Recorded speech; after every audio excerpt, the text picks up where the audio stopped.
Welcome to the Tech Egg. Don't get scrambled. Enjoy the video. You begin by confirming there's no physical damage and that the digitizer connector looks intact.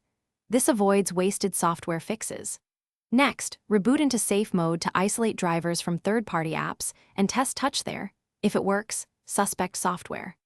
Once done, run Windows Update and inspect Device Manager under Human Interface Devices.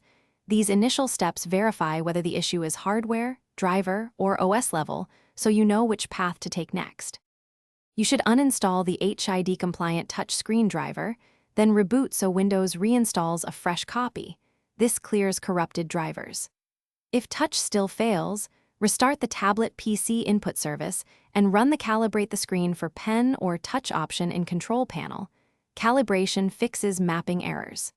Make sure to try driver rollback or system restore if the problem started after an update, because recent driver changes often introduce regressions that restore will undo.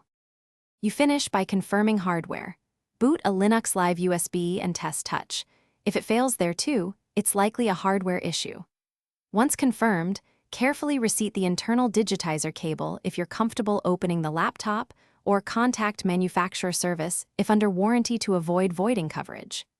Make sure to check for BIOS or firmware updates from the OEM, since those sometimes restore touch functionality if nothing works. This diagnosis tells you whether to replace the panel or pursue warranty repair. Thanks for watching. Consider subscribing if I helped unscramble your problems.